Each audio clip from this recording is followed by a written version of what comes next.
Tonight, we visit a family in Leeds.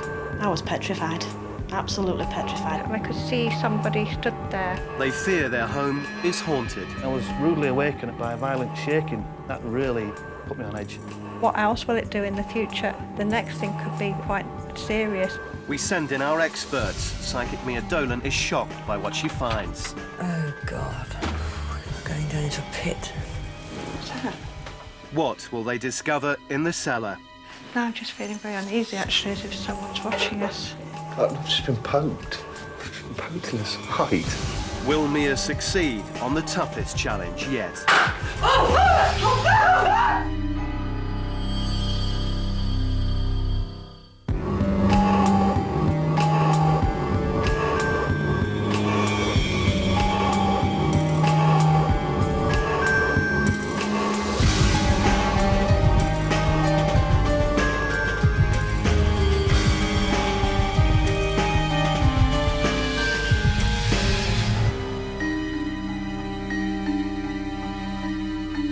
Britain is the most ghostly country in the world, with more than 10,000 haunted locations. But 45% of us say that if the ghost was in our house, we would stay stubbornly put. Clearly, we're a nation that's not easily frightened. Tonight, we investigate a cottage outside Leeds, whose owners say they're being haunted by a ghost that's becoming increasingly malicious towards them, a spirit that actually wants to cause them physical harm. Teresa Hassett, a customer service operator, Phil Hassett, a train supervisor, and daughter Pippa love their family home in Yorkshire, but they claim they've been terrorised by hauntings for years. I've lived in this house for nearly 20 years, I think it is. It's about 350 years old. From what I know, it used to be a coaching inn. We actually bought it without even seeing the house inside. It came on the market on a Friday afternoon, and we bought it on a Friday afternoon. I don't know what it was about the house that drew me to it. I just felt that I had to live in this house. Even before they'd unpacked, Teresa says she started to experience things. I sat in the dining room and I could hear noises coming from the fireplace. At first I thought it sounded like children talking outside in the garden. I did actually get up and go outside to see if there was anybody there, but there wasn't anybody there. And that was just the beginning. Teresa believes she continued to hear voices coming from the fireplace. One night in particular, I can remember I was sat there with Phil and he made a remark like, "There's bloody kids outside." And I heard voices which I thought were coming from the garden of children. I went out there to investigate and there's absolutely nobody about. She often hears different voices, but it sort of confirmed it when I heard them, and then both my daughters have heard the voices as well. Seemingly, their two daughters have grown up, experiencing the presence in the house. I sat in the house one night on my own. I assumed my sister was upstairs in her bedroom listening to music, and I heard someone walk across the landing. So I shouted up. I heard someone go back across the hallway. Shouted up again, and I thought, maybe she's just ignoring me. Went upstairs, there was nobody in. But I heard somebody walk across that landing twice. I was petrified, absolutely petrified. Every noise after that, even just the wind, I was jumping, looking what it was. One room in the house has always had a macabre feel to it. There's a cellar in the house. It just feels there's like a penetrating cold coming up from the well all the time. Even when you put heaters down there, it doesn't rise 1 degree. It's a very unusual room. Is it just the cold, or is there something more sinister emanating from the eerie cellar? The strangest thing about the cellar is we've always had dogs up until last year, all our married life. And every single dog that we've ever had will not go down in our cellar for whatever reason. Even to the point where I've picked one of the dogs up and tried to carry it, and it's actually struggled out my arms and tried to bite me to get away from the cellar. They say they're not only haunted by footsteps and voices. I've actually been sat in the living room in there when the door is open and it's walked in, just a black shadow. I definitely think it is a male that I feel the presence of or see in the room. I get the impression that it's wearing like a long cloak, and its hair, it's got long hair. I think it's actually trying to tell us something, but I don't know what. And because I don't understand what it's up to, it is starting to scare me. It appears that this figure is trying to communicate with Teresa Hassett. I'm quite sure that there's something there that is not particularly happy with me in general. and there's a lot of incidents that seem directly related to things that I do or when I'm here. They seem increasingly worried as they fear the ghost is trying to hurt Phil. And as I walked from the stairs into the front room, the picture, which is fastened up on the wall on the stairs, dropped from the wall like a guillotine and bounced off the stairs. It was as if somebody had just lifted it up off the wall and dropped it down. If it had hit it on the head, it would have killed him, there's no doubt about it. The Hassets say that after 20 years of hauntings, they've had enough. I went to bed as normal, went to sleep, and then I was rudely awakened about 2 o'clock in the morning by a violent shaking. I leapt out of bed and I saw a figure of a man. The looming figure was said to quickly disappear. To be physically shuffled about in bed, that really put me on edge. And that's still something that I'm having trouble getting my head around as to why it's escalated up or moved up another stage now. We gave the Hassets a camera for the week in an attempt to find out what's happening in the house and how it's affecting them. Over the last week, there's been quite a lot of activity in the house. I've heard the voices downstairs by the fireplace. I've had the footsteps on the landing. I've also had the noise from this bedroom. When you're downstairs, it sounds like a small animal jumping off the bed. The shadow across the top of the stairs and the dining room door bursting open when there's no wind. It's got to the point now where these things are happening more and more and more, and it's upsetting Teresa, my wife. I'm getting quite worried because it now seems to be attaching itself more and more to Phil, and I'm worried that eventually it will cause him more harm. After 20 years of hauntings, the Hassets say they're at breaking point. You can hardly blame Phil and Teresa Hassett for being frightened to live in their own home. Teresa is convinced that a malevolent spirit is actually trying to cause Phil physical harm. Well, they've called in the Haunted Homes team for help, but they are very worried about what our experts might uncover. Mia Dolan, one of Britain's most sought-after psychics, heads up the team. A psychic is somebody who covers all areas of paranormal. It's a paranormal consultant. People say to me, oh, I think it's haunted, but if it's a child, I'll keep it because I'm not scared of a child, or I'm not scared if it's not a bad one. It's not a dog. And if somebody is stuck on Earth, they need to go home. So no, you cannot live with a ghost.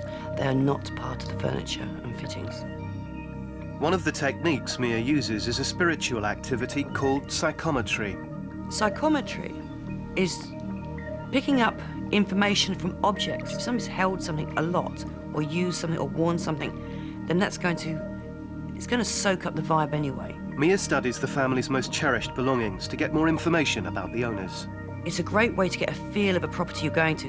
It's like the first clues. A horse brass. The first image that I get with this is a really old fireplace with old bricks set back. It feels quite heavy, actually. A bit oppressive. Now, an ornament. And the first image I'm getting with this is if you can see the breath in the air where it's so cold. Still cold inside, though, inside a house, which is not a good thing to see. And once again, that heaviness. Our two main objects here that work are the horse brass and the ornament. And that signifies cold, heaviness, oppression. Looks interesting.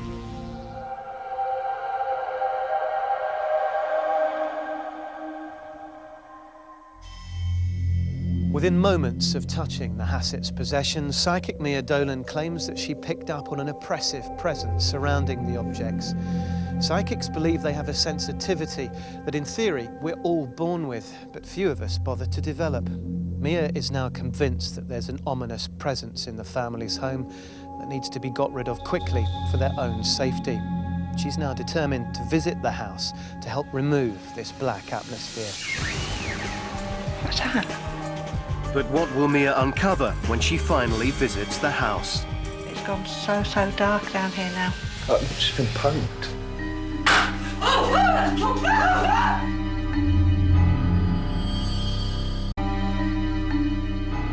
Terrified day and night, Teresa and Phil Hassett believe there is danger lurking in their idyllic cottage.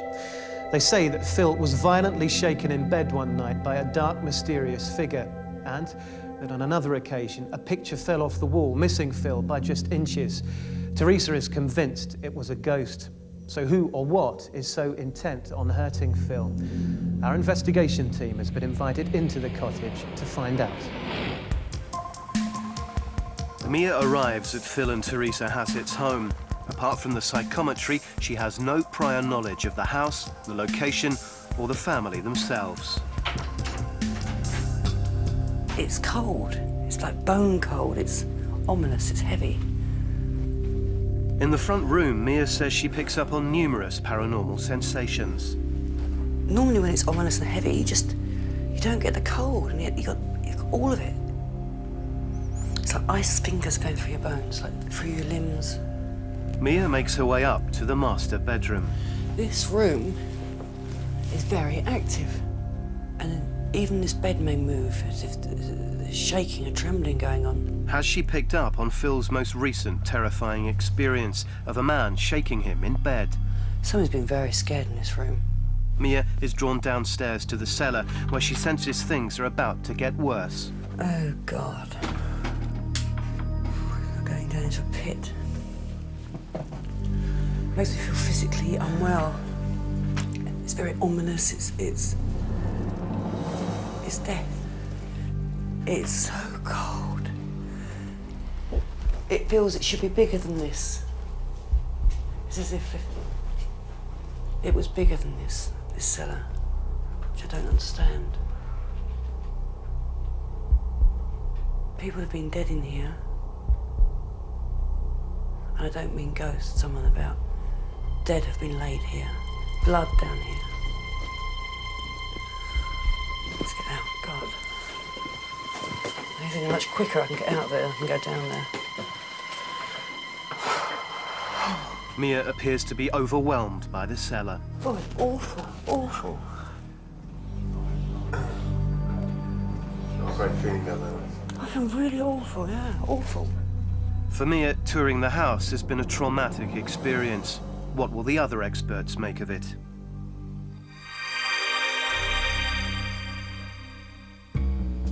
Mia is accompanied by our very own paranormal investigator, Mark Webb. On a paranormal investigation, we tend to do all different experiments. We'll use trigger objects, which are items which we'll place onto a piece of paper. We draw around them. Obviously, it's in a room that's locked. No one else is allowed in there. And if we get any movement from those, that would indicate to us that something paranormal could have occurred in that area. Skeptic Chris French, Professor of Paranormal Psychology, will look for a rational explanation. In order to make me believe in the paranormal, to convince me that these things were real, what I would need is some kind of demonstration that can be carried out under controlled conditions and is able to prove that even under those conditions, when there's no other explanation possible, something paranormal is happening. What will Mark and Chris make of the Hassett's house? Phil takes them down to the cellar. Will Mark and Chris pick up on any of the feelings Mia experienced? You're actually stood on water now. Underneath these flags, there's a very old well. It goes down about 10 foot, 15 foot. Have any kind of weird things happened?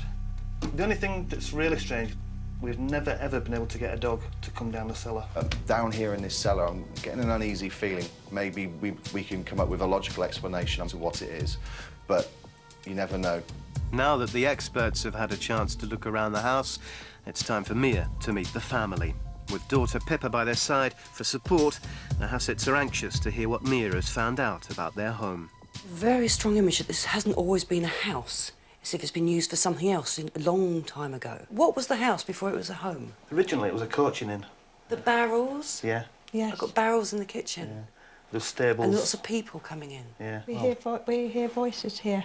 Yeah. Lots of voices in this room, particularly. Like a party? Yes. Yeah. So you know when you overhear yeah. a party next door? That's exactly how I describe it. What's happening in that situation is like a dimensional wall weakens. And so you are hearing spirits from the other side, but they're not actually in your room. Mm-hmm. And we've got something left over here from a long time ago. Somebody in a uniform, but not not an army officer. It's a strange uniform. The Hassets don't understand this. Could it be the man who's haunting them? And I had the feeling of, I know it sounds really heavy, but bodies and death. Despite knowing the history of the house, these details are a shocking revelation to them. And the cellar, I had a strong feeling it should have been bigger. Yes. It's not its real size. There's two houses. It was one big house, but it's now been made into two houses. Oh, so in its day it would have gone along? I think so, yeah. Mia ends their chat on a lighter note and tells the family about a special spirit visitor. I get a very strong feeling of a sheepdog or a small dog in and out of people's feet, but this dog would be in spirit, but would come back. But that's a nice feeling, that's not bad. Sorry, you're going to upset me. Sorry, but that's a really nice feeling. The Hassets think that Mia has been spot on with her findings. It's a dog that we used to have called Horrible. She was an old English sheepdog, a very, very affectionate animal, and we all adored her, and she died about 3 or 4 years ago. She's left a big hole in our hearts. Okay, thank you very much. Thank you. Looking forward to it. You're nice and normal. Oh, thank you. I'm just quite overwhelmed, actually, with what she said. A couple of things that she said brought a tear to my eye because I did realise they were there, but I didn't realise that she would pick it up. It's just absolutely unbelievable what she said. And when she said she wasn't happy about going down the cellar, it wasn't actually a shock. From incidents that have happened in the past, a lot of people don't like going in the cellar. I'm quite curious to see if there's anything down there. Teresa is in constant fear for her husband Phil's safety. But now that all the background information is known about the house and the family, our 3 experts, along with the Hassets, are ready to take part in an all-night vigil in the house to try and detect any spirit activity. Our psychic, Mia Dolan, says that if ghosts do present themselves, she'll be able to find out if their intent is good or evil. It's 11 p.m. on the night of the vigil. Mark sets up his paranormal detection equipment around the house. Okay, in this front room we've decided to set up some activation objects. We've chosen 2 items from around the house. We're going to place them onto this piece of paper on this table here. We're going to seal the room off, and hopefully when we come back in at the end of the vigil we will have some sort of movement on these items. In the cellar, a thermal imaging camera has been set up, which will record any temperature fluctuations. Some believe this can indicate paranormal activity. It's nearly midnight, and in the Winnebago, skeptic Chris will study the vigil closely on the monitor. We'll position static cameras in the dining room, in the cellar, and in the front room. Okay, so we're at the vigil, and for the first part, we're going to just let the house settle and see what we feel and what we hear. Okay? Okay, light's going to go out.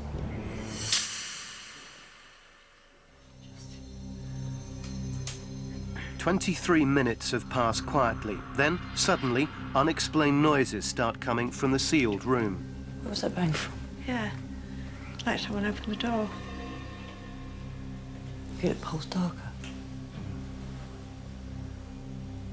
Meanwhile, in the cellar, the locked-off camera starts to pick up some noises. Mark and Mia decide to go down to investigate. Strange size steps. Mark says he's been dreading returning to this room. Light's about to go out, okay? Yeah. The cellar is now pitch black and very disorientating. You all right? Yeah. It's that wobbly thing.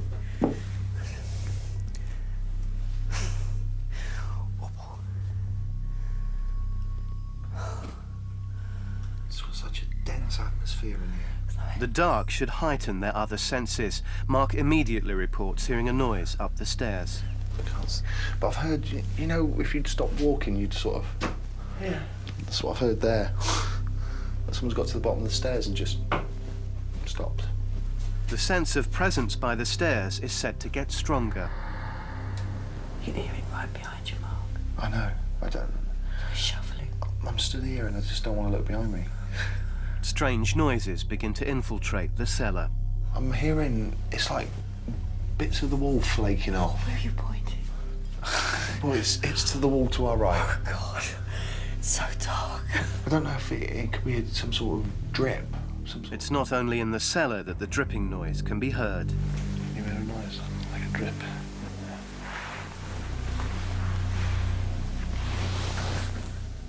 Many of the noises seem to be coming from the sealed room above. That's floorboards above us. That's the room above us. That's creaking floorboards. There's no one in there. But that's what the noise is. It's been locked off. The team report the activity is starting to intensify. Oh, Mark. I just had someone breathing in my ear. Fucking. Mark and Mia look completely on edge. As the Hassets have reported in the past, the haunting gets physical. Did you hear it? Oh, I've just been poked. You were where? Poked in the side. Show me your side, show me your side. I don't know if there's anything there. Yeah, you have got Mark. After 40 minutes in the cellar, the haunting seems so intense that Mia is sure that the spirit is trying to communicate with them. Mia is keen for Teresa to come down to the cellar, as she says the spirit's communicated with her in the past. I think that you and I, Teresa, should go downstairs into the cellar. Okay. And I think Phil should go to the Willie Baker of Mark and watch it on the monitor. At 2 a.m, they all take up their new positions.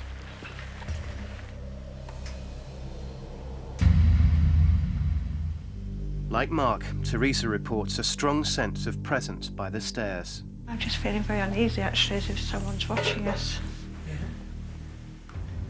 It's behind us. Yep. Stay away. The cellar feels even more intense to Mia this time, and they're starting to pick up a different noise. Sounds like an animal. What's that? They say they can't make out what the sound is, but it's getting closer and louder.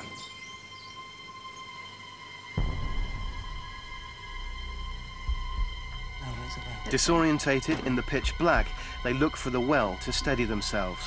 Don't you go and leave me. No, darling. It's gone so dark down here now. Oh, it's horrid. The tension is mounting.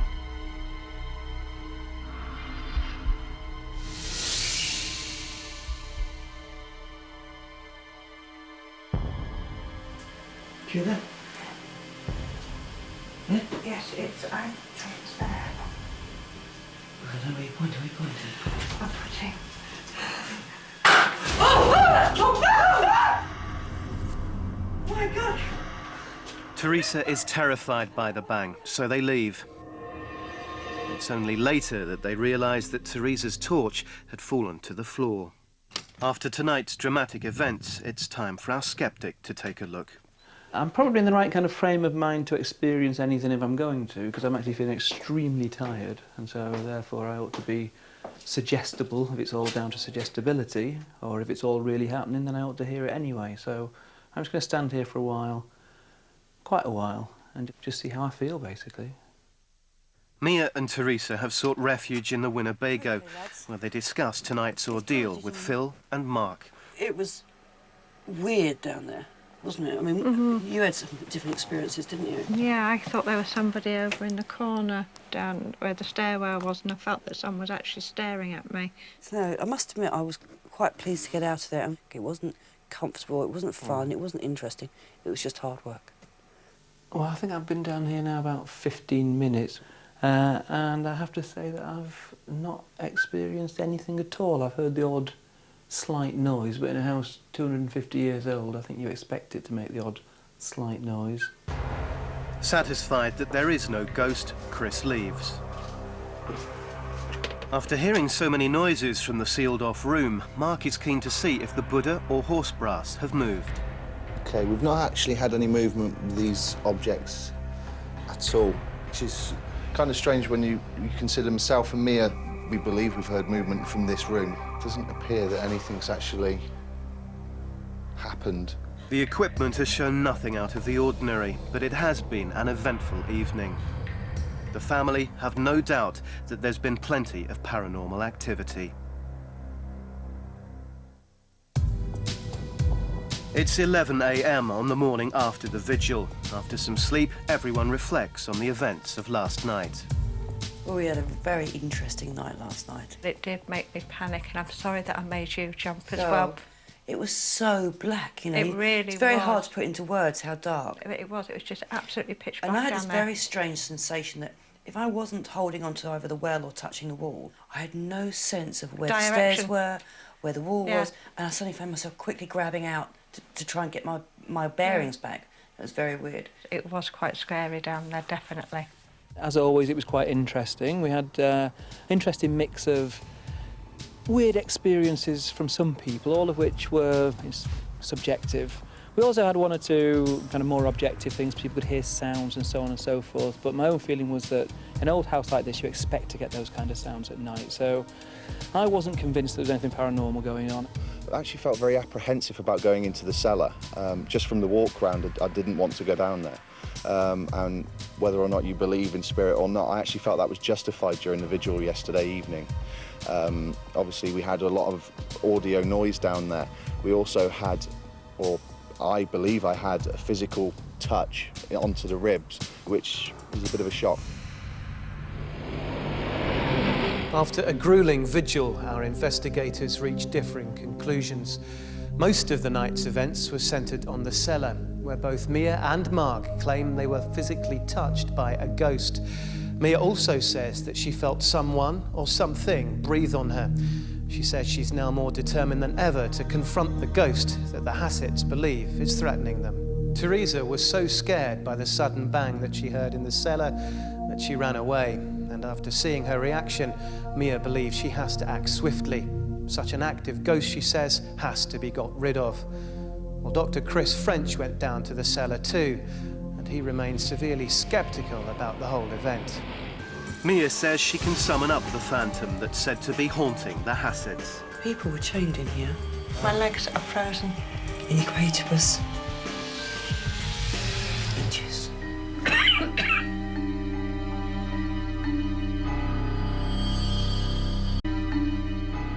For hundreds of years, people who've believed their home is possessed or haunted have turned for help to a parish priest, a witch, or a medium to get rid of their unwanted guest.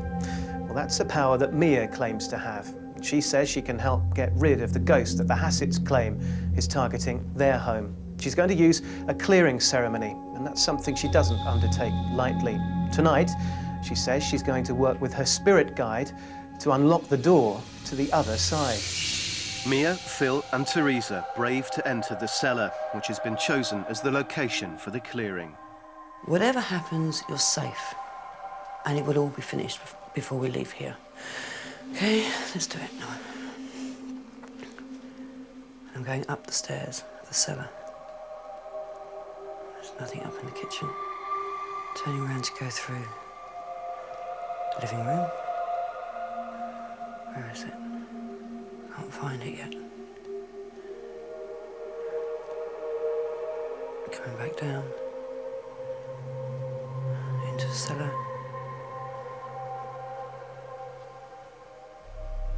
It's coming through the cellar. It's a man, and he's got a cowl, like a cloak, covering his head. It's like a soldier, or a policeman, but neither of those fit. It's way back 1820, 1825 time. And I'm seeing this cellar longer, and I'm seeing chains on the wall. Mia makes a significant revelation. People were chained in here. People were chained up. And they've got, the people that are here have been killed. Been killed in here. And they were his responsibility, the people that got killed. And he tried to get help, and he couldn't get the help. They killed everybody else before they killed him. He should never have tied them up. He should never have tied them up.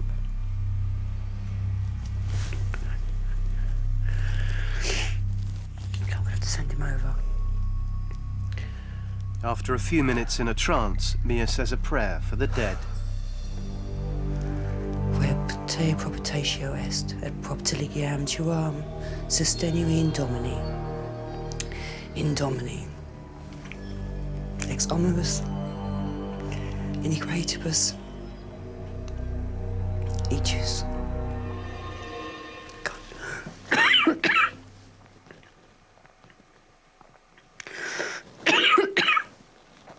God. Had a backlash. Are you okay? I will be in a minute.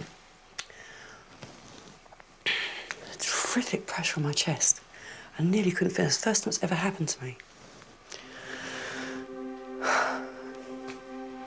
It's gone now. It's gone. It's gone. When Mia recovers, the three try to make sense of what happened in the clearing. Did you feel anything as it was going on? I just felt very cold. Cold? Yes. Did you My feel legs that? my legs are frozen. Because of a terrific draft when you first started speaking Latin. The clearing is complete. Only time will tell if the family's troubles are over.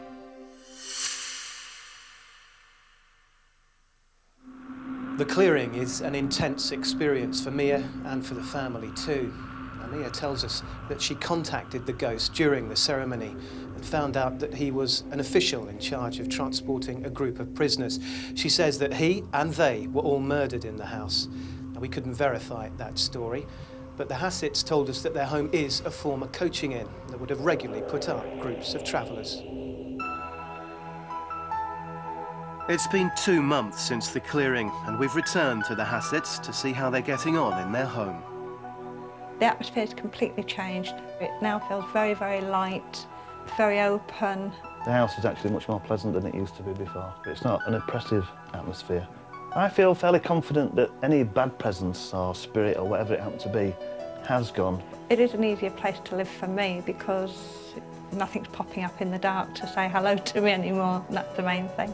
I'm probably a lot less sceptical than I was, and I've got more of an open mind now, which can't be a bad thing. So, yeah, it's been a good experience. We've lived with it for so long, and it's been part of our life for so long, that it will be very strange not having it here. So yes, it is like a new start. A new era has dawned on the Hassett household. The Hassets say the ghost is now gone, and Teresa no longer has to worry about her husband's safety. For them, the experience of living with a ghost for 20 years is over, but they remain convinced that during those years, the spirit became ever more intent on making their life a living hell. Like the Hassets, 1 in 4 of us say that if we lived in a haunted home, we'd put the spectre through the same sort of clearing ritual. Haunted homes, it seems, aren't just the product of movie scriptwriters. Perhaps tonight's evidence suggests that it could be happening right next door to you. Sleep well. Good night.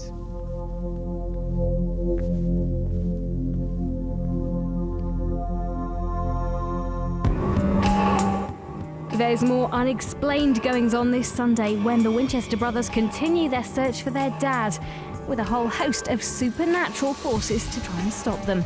That's at 9 here on ITV2. And next tonight, Maria finds out what it's really like to kiss and tell in Corrie.